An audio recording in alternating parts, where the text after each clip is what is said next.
Greetings and welcome back once again. This is Imuna. I came across this video on Taylor's IG that she was sharing what happened to her in Mexico recently on her healing retreat. So I'm going to just let her take it away from here. Share your thoughts and comments below.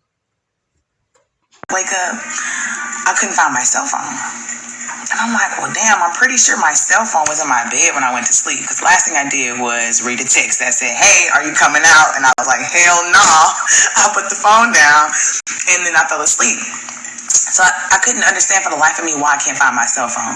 And the last thing I wanted to assume was that anybody on this retreat would come and violate me and take my phone. So obviously I left it somewhere. Obviously I misplaced it, but it brought up a lot of feelings for me. One of those feelings was, can I trust everybody I'm sharing space with? That was a realization like, wow. Understanding my vulnerability, my own vulnerability, where I was with that. So I knock on a neighbor's door. We're looking for my phone. I go and get my homies. We're looking for my phone. Someone calls it and it's going to voicemail. Now, back in the days of people steal phones, when you lose your phone and you call it and that shit is off, that means that somebody got your shit, right? But that was back then when people used to steal cell phones. Nobody do that shit no more. Nobody steals cell phones. Not even in Mexico. So I'm like, obviously that's not the problem. Obviously I gotta go find my shit. Exactly, Kareem. Oh hell nah. Brother, oh shit. The incense just burned the fuck out of me. Brother, I miss you so much. We gotta catch up. But listen to this story so you know why we haven't spoken. So in the midst of looking for my phone and now that motherfucker is going straight to voicemail, I realized that my little Coach wallet with my little $300 cash, 2 debit cards, both IDs, Texas and California, is missing. So I'm like, wait a fucking minute. My cell phone and my wallet?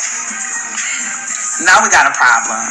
So I went from like low-key panicking to like, what the fuck? Because I still got shit to pay for. We still have the balance hotel. I still have to pay the balance on the hotel, which was some thousands of dollars. I still had to pay for our excursions. A lot of things had to be taken care of, and I have no access to my money. Goddess says, keep your phone closed, though, because they do steal phones. Baby, I'm telling you what I learned, okay? Let me tell you what I learned. This was my naivety, okay? Mind you, I have a retreat going on with 31 guests. There's no way that I want my guests to know anything about what's going on. But I also don't want to lie, because if y'all know me, I'm honest, I'm transparent. I'm going to tell your ass the truth, okay? But the important thing is, let me not say or do anything on day 2 of my retreat that makes my guests no longer feel comfortable or safe here. I had so many people that were coming for first time to Mexico, out of the country for the first time, traveling alone for the first time. So it was just important to me to protect their peace. Meanwhile, my peace has been shook, rocked to my core. Then it all dawns on me. I circle back to the idea, like, wait a minute. I woke up in the middle of the night with my door open, and now my phone and my wallet is missing. So I go down to security, and I'm like, can y'all pull the cameras and show us what's going on? Now, let me just say this. For any of the guests that came to the retreat that are in this chat, I love you guys so much. The only reason why I did not share this story in the retreat or during the retreat is because this was not important at that time. Okay? And like I said, I wanted to protect you guys at all costs. That was the most important to me. Security pulls the cameras up, guys. And lo and behold, oh my gosh, I'm so scared to tell y'all this. Oh, why am I so nervous? I'm so scared to tell y'all what happened. I think I'm scared because I still haven't processed it, because I never had the chance to process what happened to me, because I'm literally holding space for people that came to have space held for them. Safe space at that. Y'all, lo and behold, they pull the cameras to my room, right to my floor, and you see this random man walking down the hallway. Random to me, but I'm assuming they know who he is because obviously he worked here, right? Mexican guy, t-shirt on, baseball cap, backpack on his back, and he's coming downstairs from the rooftop where we eat and where we do yoga. So I'm looking, and everybody's like, well, who is that? Pause the camera, pause. Because let me tell you, I ain't gonna lie. I was expecting to see nobody come down that hallway. And I was gonna knock on the door, on the door next to me and be like, hey sis, joke's over.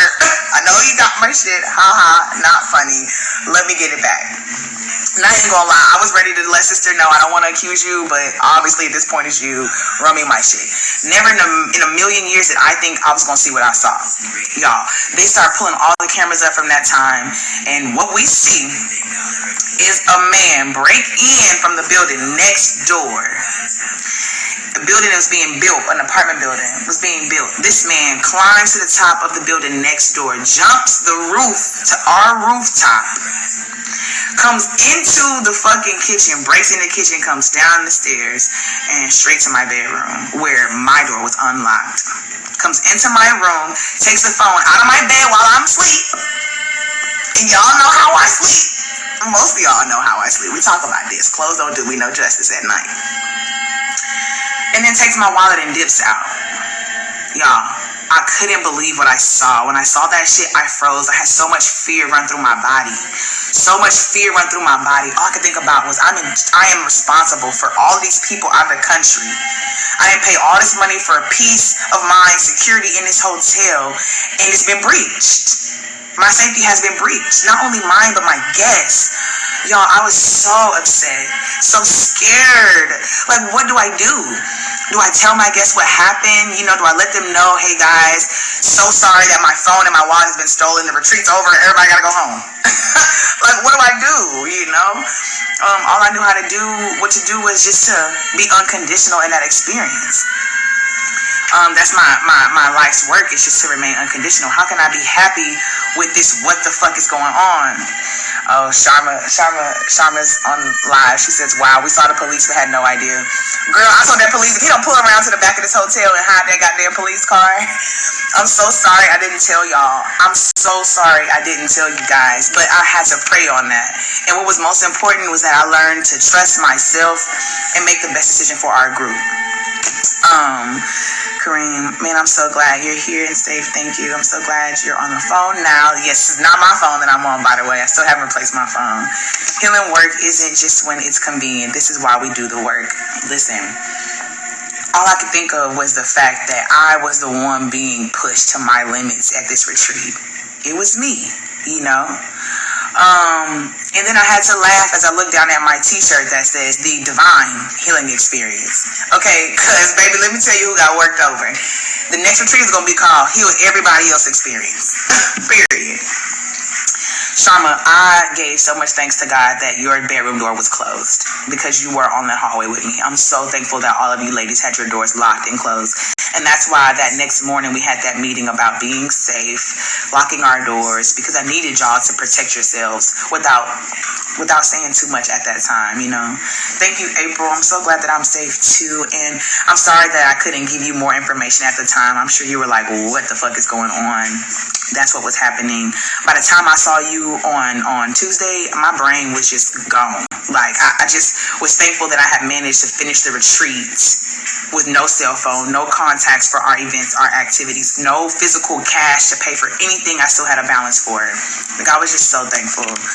There was one other couple that came to breakfast the next day. Sharma, I think they were at your table. And they were just sitting there casually eating breakfast, chilaquiles, fruit, avocado toast and all, and said, yeah, the craziest thing happened last night. I woke up and there was a man standing in my room. I was like, holy shit. Oh my God. Like, my heart dropped because not only was it me, but now my guests have seen this person and it caught him. And all I could think was, what if I would have woken up in that moment? Would he have tried to hurt me because I saw him?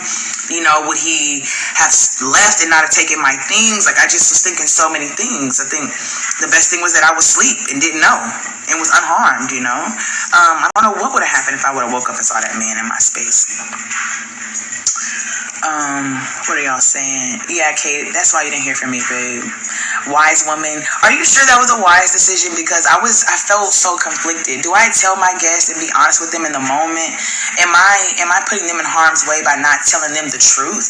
You know, or do I just do my best to make sure that they're protected and then tell everybody ass when it don't really matter as much? I'm really curious what y'all think. Like, did I make a good decision? Thank God he didn't sexually assault you. That's all I kept praying for. Like, I was in my bed naked. Anything could have happened. Anything could have happened. And I remember waking up feeling cold. I remember being like laying there like, damn, why am I so cold all of a sudden? So then I think about like, you know, was I cold when the door opened? Did I feel the draft? Why did I get cold? Like, I think about that, you know? Did I just feel his presence? The most important thing is that you're safe, and I'm glad he didn't try to do anything to you sexually. I should give thanks. Me too. Yes, very scary. Very scary. How did it go with the retreat? Okay, well, the retreat was amazing, guys. And I'm so sad that I don't have any footage to show you guys. I don't know. First we healed, and that was our first 3 days. We just healed. We cried, we talked.